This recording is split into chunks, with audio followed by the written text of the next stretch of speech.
Berikutnya penghargaan yang kedua diberikan kepada Kepala Badan Pengembangan Sumber Daya Manusia atau BPSDM Provinsi Jawa Barat sebagai peringkat pertama atas prestasi sertifikasi kompetensi pemerintahan kategori. Jadi seperti budaya-budaya, kemudian beragam agama, itu pemimpinnya, aparatnya, semua turun ke lapangan dan tidak memilih-milih suku, bangsa, agama, dan ras. Sehingga terjadilah atau terbentuklah kondisi yang harmonis di wilayah Jawa Barat. Berikutnya adalah nilai loyal. Sesuai dengan visi misi pemerintah Provinsi Jawa Barat, maka bisa dikatakan bahwa Provinsi Jawa Barat sungguh loyal terhadap NKRI, yang dimana visinya sendiri adalah terwujudnya Jawa Barat juara lahir batin dengan inovasi dan kolaborasi, dan juga membentuk manusia Pancasila yang bertakwa, sehingga melalui peningkatan peran masjid dan tempat ibadah sebagai pusat peradaban. Dan melalui misi ini maka bisa dilihat bahwa warga Jawa Barat mampu menjadikan Pancasila sebagai pedoman hidupnya dalam bermasyarakat di Indonesia dan untuk setia kepada NKRI. Kemudian berikutnya nilai adaptif dan kolaboratif. Melalui dua nilai ini, Pemprov Jawa Barat mampu menghasilkan terobosan-terobosan baru guna memajukan wilayah Jawa Barat dan mensejahterakan masyarakat Jawa Barat. Jadinya kolaborasi dan kerjasama dengan berbagai macam sektor, termasuk salah satunya masyarakat dan juga tokoh agama dan tokoh budaya. Kemudian terakhir,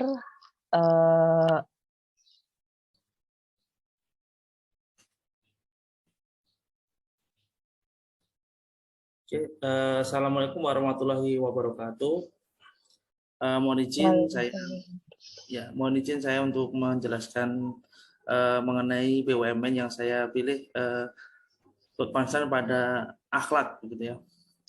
Saya mengambil ini adalah PT Aviasi Pariwisata Indonesia. Ini merupakan bentukan BUMN yang baru, ya. Jadi ini sebenarnya gabungan dari BUMN yang sudah lama yang bergerak di bidang hospitality dan tourism. Jadi digabung menjadi satu karena nanti bisa membuat satu CEO committed, ya. Jadi satu tujuan, satu arah, biar nanti untuk khususnya di pengembangan pariwisata menjadi lebih berkualitas seperti itu. Nah, sebelum lanjut ke penjelasan berakhlaknya, saya mau menjabarkan mengenai corporate style-nya. Jadi PT Aviasi Pariwisata Indonesia ini dibentuk dari Peraturan Pemerintah RI Nomor 1 Tahun 2000 tentang penyertaan modal negara Republik Indonesia yang membentuk melalui Lembaran Negara Republik Indonesia Nomor Tahun 2021 Nomor 228. Oke. Slide-nya bergeser, Mbak.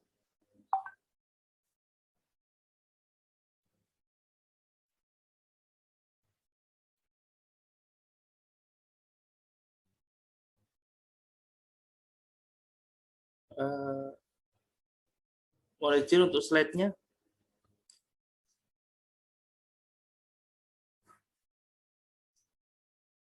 Oke. Bisa untuk sebelumnya, slide sebelumnya. Nah, jadi sebagai BUMN yang berkolaborasi, ini menjadi ini untuk visinya dan misinya menjadi memimpin ekosistem pariwisata di daerah maupun wilayah nasional, dan juga misinya bagaimana mengakselerasi pengembangan pariwisata di Indonesia berkolaborasi sebagai industri utama untuk sektor-sektor yang inklusif, gitu. Selanjutnya, nah untuk pelayanan yang ditawarkan oleh PT Aviasi ini saya jabarkan ada 8, ya. Jadi berkonsentrasi kepada destination, hospitality, travel, service, retail, education, information, transportation. Jadi ada 8 concern seperti itu. Ini ada berita yang mencakup pendirian atau peresmian dari BUMN PT Aviasi sendiri. Jadi di token oleh Bapak Jokowi, ya, di NTB, dan Tujuannya untuk membagikan pasar wisata domestik dan internasional. Oke, next. Nah, fokus pada berakhlaknya, ya. Jadi karena ini BUMN masih baru, jadi berakhlaknya saya rangkum menjadi 3. Jadi saat ini mungkin masih mempraktikkan hanya 3, yakni harmonis, kolaboratif, dan adaptif. Jadi harmonis ini nanti akan memberdayakan masyarakat lokal untuk berpartisipasi dalam pengembangan pariwisata Indonesia melalui program CBT atau Community Based Tourism dari InJourney. Terus yang kolaboratifnya bekerjasama dengan stakeholder dan komunitas, bangun destinasi-destinasi wisata Indonesia yang belum populer ataupun belum tersentuh seperti itu secara sustainable. Yang ketiga adalah ini adaptif. Nah, karena sektor pariwisata itu juga termasuk sektor yang terkena dampak COVID-19 yang paling parah. Jadi InJourney atau PT Aviasi ini menerapkan 4 program, yakni localized, smaller in size, personalized, customized. Jadi lebih skala kecil, terus kuotanya tidak terlalu banyak, jadi tidak ada mass tourism, terus personalized, lebih individu, dan customized, lebih ada pilihan yang lebih variatif begitu. Oke, sekian, terima kasih dari saya untuk penjelasannya. Aplikasikan implementasi praktek berakhlak di instansi di kementerian saya sendiri, yaitu di Kemendikbud dan tepatnya di Universitas Negeri Jakarta. Jadi pada berorientasi pelayanan, praktek nilai-nilai dasar ASN yang dipraktekkan yaitu memahami dan memenuhi kebutuhan masyarakat. Ini penerapannya pada UNJ telah melakukan tracer study untuk mencetak lulusan yang profesional sesuai dengan kebutuhan masyarakat. Lalu prakteknya ramah, cekatan, solutif, dan dapat diandalkan. Penerapannya yaitu kepegawaian UNJ menangkap kecurangan pada penerapannya pada Fakultas Teknik itu telah menyelenggarakan implementasi reformasi birokrasi dan zona integritas dengan 6 aspek. Selanjutnya. Lalu yang kedua, menggunakan kekayaan dan barang milik negara secara bertanggung jawab, efektif, dan efisien, yaitu penerapannya yaitu Fakultas Teknik menyelenggarakan deklarasi yang saya sebutkan tadi, RBZI, yang merupakan komitmen dari seluruh pimpinan agar bebas dari KKN. Lalu pada nilai kompeten, praktek yang pertama meningkatkan kompetensi diri untuk menjawab tantangan yang selalu berubah. Penerapannya yaitu Universitas Negeri Jakarta mendapatkan peringkat akreditasi unggul. Lalu praktek yang kedua, saling membantu orang lain atau rekan kerja. Penerapannya kerjasama tim, saya sendiri mengikuti sebagai editor jurnal Menara Teknik Sipil yang mendapatkan akreditasi Sinta 5. Lalu yang ketiga, melaksanakan tugas dengan terbaik. Dari contoh yang saya sebutkan tadi, itu juga termasuk usaha terbaik saya untuk mendapatkan Sinta 5 pada jurnal Menara Teknik Sipil. Lalu pada nilai harmonis, praktek yang pertama menghargai setiap orang apapun latar belakangnya. Penerapannya di UNJ sendiri tidak membedakan suku, ras, serta agama. Lalu yang kedua, rukun antar rekan kerja. Penerapannya mengikuti liburan pada saat prodi di teknik sipil. Lalu yang ketiga, membangun lingkungan kerja yang kondusif. Lalu penerapannya mengikuti rapat dengan sungguh-sungguh agar waktunya efektif. Lalu pada nilai loyal, yang pertama memegang teguh ideologi Pancasila dan Undang-Undang Dasar Negara Republik Indonesia tahun 1945. Penerapannya, implementasi sila kedua Pancasila dilakukan oleh relawan organisasi Korps dari PMI di UNJ. Lalu yang kedua, setia kepada NKRI. Lalu UNJ sendiri mengadakan webinar dengan tema menjaga keutuhan NKRI, belajar dari penyelesaian konflik secara damai di Aceh dan Maluku. Lalu yang ketiga, menjaga nama baik sesama ASN, pimpinan, instansi, dan negara, serta menjaga rahasia jabatan negara. Penerapannya, pertama, cepat menyesuaikan diri menghadapi perubahan. Di sini contohnya saya sendiri sudah bertugas selama 4 bulan. Saya sangat beradaptasi menyelesaikan tugas prodi maupun fakultas. Lalu praktek yang kedua, bertindak proaktif. Dan penerapannya contohnya saya sendiri, saya membantu dan kepada dosen lainnya untuk saling membantu dan bersikap proaktif. Lalu praktek yang ketiga, terus berinovasi dan mengembangkan kreativitas. Penerapannya pada saya sendiri, saya melakukan penelitian pengabdian masyarakat yang akan dilaksanakan pada tanggal 16 Juli di Muara Gembong. Lalu pada nilai kolaboratif, memberikan kesempatan kepada berbagai pihak untuk berkontribusi. Penerapannya pada Fakultas Teknik sendiri, mengadakan acara praktisi industri mengajar yang berkesempatan untuk praktisi membagi ilmu kepada mahasiswa. Lalu praktek yang kedua terbuka dalam bekerja sama untuk menghasilkan nilai tambah. Penerapannya Fakultas Teknik itu sendiri melakukan kerjasama baik instansi pemerintah atau swasta atau nasional. Lalu praktek yang ketiga menggerakkan pemanfaatan berbagai sumber daya untuk tujuan bersama. Penerapannya Fakultas Teknik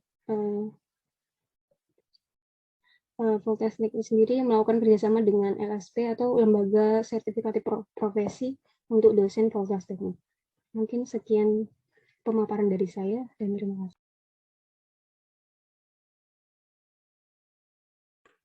Terima kasih atas kesempatannya, Bu Rahma. Izin teman-teman, saya akan menyampaikan analisis praktek core value berakhlak khususnya di Dinas Tenaga Kerja Kabupaten Lumajang, Jawa Timur. Nah, sebagai sumber data pendukung, saya memperolehnya dari video deklarasi implementasi core value di YouTube-nya Dinas Tenaga Kerja Kabupaten SOP yang berlaku, kemudian sopan dan ramah. Nah, yang kedua yaitu Kabupaten Lumajang melalui Kepala Dinas Tenaga Kerja memberi reward kepada petugas terbaik sebagai apresiasi terhadap pelayanan masyarakat. Yang ketiga, yaitu responsif terhadap kritik dan saran dari masyarakat. Kemudian selanjutnya untuk nilai akuntabel, ASN di lingkungan Dinas Tenaga Kerja Kabupaten Lumajang disiplin dan patuh pada jam kerja. Kemudian berkomitmen untuk membangun zona integritas dalam rangka pengelolaan keuangan, penggunaan barang milik daerah, dan mencegah terjadinya benturan kepentingan. Untuk nilai kompeten, Disnaker Kabupaten Lumajang senantiasa mengembangkan kompetensi pegawai dengan menyelenggarakan pelatihan, kemudian coaching maupun mentoring. Selanjutnya juga meningkatkan komunikasi dan berkoordinasi dengan tim kerja untuk menemukan solusi pemecahan masalah demi terselesaikannya tugas organisasi. Selanjutnya nilai harmonis. Nah, dalam membangun nilai harmonis ini, ASN di Disnaker Kabupaten Lumajang senantiasa membangun suasana kerja yang nyaman dan kondusif, kemudian membangun tim kerja yang efektif dan solid dalam mencapai tujuan organisasi, menciptakan sinergitas antara stakeholder maupun stakeholder bidang dan pegawai, kemudian memberikan pelayanan prima tanpa membedakan agama, suku, ras, dan golongan. Selanjutnya untuk nilai loyal terhadap kebutuhan masyarakat. Salah satunya melalui digitalisasi pelayanan. Kemudian senantiasa proaktif, berinisiasi untuk peningkatan dan tanggap akan kebutuhan pelayanan masyarakat. Untuk nilai kolaboratif, Disnaker Kabupaten Lumajang memberi kesempatan yang sama kepada seluruh ASN untuk berekspresi, berinovasi, dan berpartisipasi mengembangkan potensi dalam dirinya untuk memberi pelayanan kepada masyarakat sesuai koridor regulasi yang ada. Kemudian selalu bekerja sama dalam pelaksanaan tugas untuk kemajuan organisasi dan juga membuka diri untuk bekerja sama dengan stakeholder atau pihak lain demi peningkatan pelayanan kepada masyarakat. Yaitu LAN, lembaga administrasi negara. Seperti yang kita ketahui, tugas LAN itu adalah meneliti, mengkaji, melakukan inovasi untuk memanajemen ASN sesuai dengan kebutuhan atau kebijakan yang berlaku. Nah, fungsinya itu apa? Mengembangkan standar kualitas pendidikan dan pelatihan pegawai ASN. Nah, di sini yang seperti sudah kita ketahui dan kita jalani saat ini, nah, untuk tahap berorientasi pelayanan, LAN memfasilitasi kebutuhan pelatihan CPNS berupa web dan modul pelatihan. Nah, di sini Bapak Ibu bisa lihat ada di videonya untuk masing-masing kategori praktek berakhlak. Dilanjutkan untuk akuntabel, LAN membuat informasi atau hasil evaluasi pelatihan CPNS dan sistem pelatihan yang serta organisasi pelatihan itu sendiri. Untuk bagian kompetennya, LAN mempunyai tujuan meningkatkan kemampuan dan keterampilan ASN melalui pelatihan, sehingga tutor-tutor atau pelatih yang diikutsertakan untuk melatih CPNS mempunyai kompetensi yang baik pula. Selanjutnya untuk bagian harmonis, LAN tidak memilih atau membedakan peserta yang berasal dari suku, agama, ataupun ras. Dan LAN membantu jika terjadi kendala dalam pelaksanaan pelatihan itu bagi peserta. Selanjutnya, nama baik negara dalam kegiatannya terutama pada pelatihan CPNS. Bagian adaptif, LAN selalu mengupdate sistem maupun programnya karena perubahan zaman. Seperti yang ketahui, dari sejak 2018 sampai 2022, sistem pelatihan CPNS itu mengalami perkembangan. Selanjutnya yang terakhir adalah kolaboratif. LAN selalu menggandeng instansi lain seperti Kemendikbud, Pangdam Jaya, agar dapat memanfaatkan semua sumber untuk kemajuan bersama, dalam hal ini dalam pelatihan calon pegawai negeri sipil. Nah, di sini saya juga menyelipkan atau menyematkan video-video terkait dari satu kompetensi, yaitu dalam hal berakhlak. Ada 7 video. Sekian informasi atau presentasi dari saya. Terima kasih. Instansi pemerintah, swasta, nasional, maupun praktisi untuk kemajuan di Universitas Negeri Jakarta sendiri. Baik, terima kasih. Kemudian Pak Setiawan. Baik, untuk BUMN yang saya pilih, hal yang paling sangat-sangat menonjol yakni di kolaboratifnya, karena memang dari ruhnya dari PT Aviasi ini memang holding, jadi memang berkolaborasi dari beberapa perusahaan yang bergerak di bidang transportasi, bidang pelayanan jasa, bidang edukasi. Jadi di sini yang terlihat sangat menonjol adalah kolaborasinya. Terlihat pada penyelenggaraan event terbesar kemarin di negara kita, yakni MotoGP Mandalika, seperti itu. Terima kasih. Ya, baik. Kemudian Ibu Fitria. Untuk di Dinas Tenaga Kerja Lumajang, menurut saya yang paling menonjol itu yaitu berorientasi pelayanan, nilai berorientasi pelayanan, dan juga adaptif, karena di Disnaker tersebut sangat mengutamakan atau mereka berkomitmen untuk melakukan pelayanan yang prima dengan melakukan berbagai inovasi. Inovasinya salah satunya melalui digitalisasi pelayanan, dan itu merupakan hal yang adaptif. Jadi menurut saya yang paling menonjol adalah di nilai berorientasi pelayanan dan adaptifnya. Terima kasih. Baik. Untuk saya sendiri yang menerapkan yang menginformasi dari instansi LAN itu sangat menonjol bagian berorientasi pada pelayanan, karena LAN itu membina dan menyelenggarakan pendidikan, pelatihan pegawai ASN berbasis kompetensi. Sekian. Oke, Bapak Ibu, sekian presentasi kita untuk memaparkan atau menginformasikan instansi-instansi apa saja di Indonesia yang menerapkan prinsip berakhlak. Kedepannya semoga kita bisa menerapkan prinsip tersebut pada instansi masing-masing atau satuan kerja yang tempat kita bekerja. Oke, saya akhiri presentasi dan diskusi hari ini dengan mengucapkan Assalamualaikum warahmatullahi wabarakatuh.